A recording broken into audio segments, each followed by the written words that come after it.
Let me make a prediction. It is the most important thing in the next 25 years. So I don't care what you like or don't like. There's a company in Silicon Valley called OpenAI. It's incredible, incredible technology. GPT-3, where you can have a language model now where it can auto-write a book and you will not know that it was not a human. The problem is in these products, I think that is the big existential risk with this entire part of computer science. That entire infrastructure can be made much, much better with AI, right? A robot that does laser-guided precision surgery, characterizing tumors with 100% accuracy, so you always get 100% of the cancer out when you go and get surgeries done. All these things are possible now. And what ChatGPT shows you is just the amazing value in allowing computers to assist you in doing work. It's like a calculator replacing the abacus, replacing a pen and paper.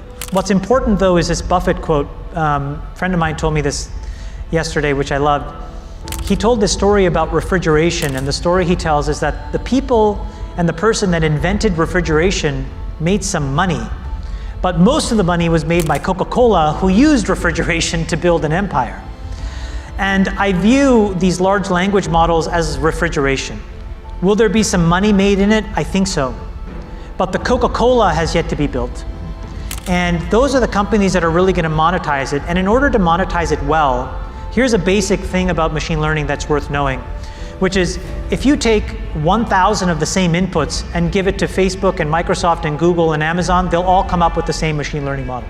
But if you have one extra thing, one little ingredient that all of those other companies don't have, your output can be markedly different. It's like giving 2 great chefs 3 ingredients, but you give the 3rd chef 1 extra one. That person has the ability to do something very special. So right now we are in the world where everybody is crawling the open web.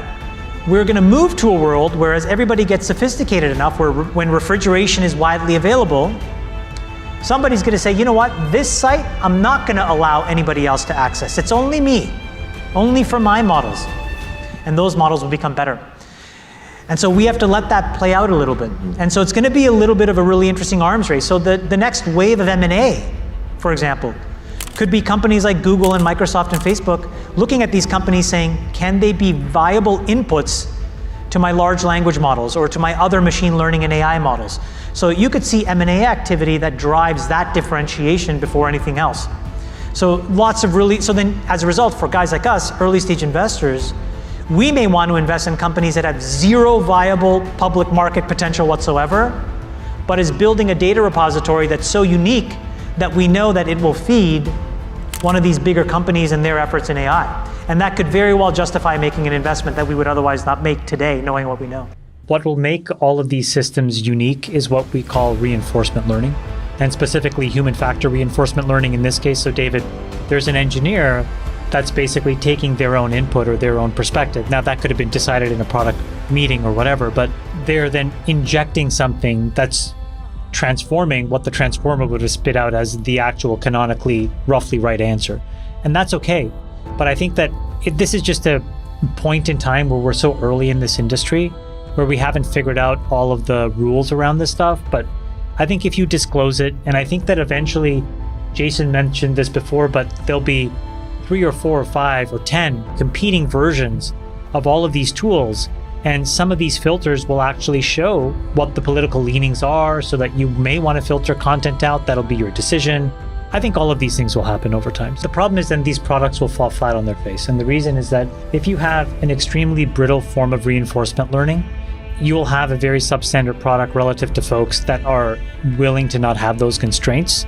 For example, a startup that doesn't have that brand equity to perish because they're a startup. I think that you'll see the emergence of these various models that are actually optimized for various ways of thinking or political leanings. And I think that people will learn to use them. I also think people will learn to stitch them together. And I think that's the better solution that will fix this problem. Because I do think there's a large pool, a non-trivial number of people on the left who don't want the right content and on the right who don't want the left content, meaning infused in the answers. And I think it'll make a lot of sense for corporations to just say, we service both markets. Google did not want to release this for years, and they sat on it because they knew all these issues are here. They only released it when Sam Altman, in his brilliance, got Microsoft to integrate this immediately and see it as a competitive advantage. Now they've both put out products that, let's face it, are not good. They're not ready for prime time. Don't you think a lot of this gets solved in a year and then 2 years from now? Like you said earlier, like it's accelerating at such a rapid pace. Is it sort of like, are we making a mountain out of a molehill, Sachs, that won't be around as an issue in a year from now? I think that is the big existential risk with this entire part of computer science, which is why I think it's actually a very bad business decision for corporations to view this as a canonical expression of a product.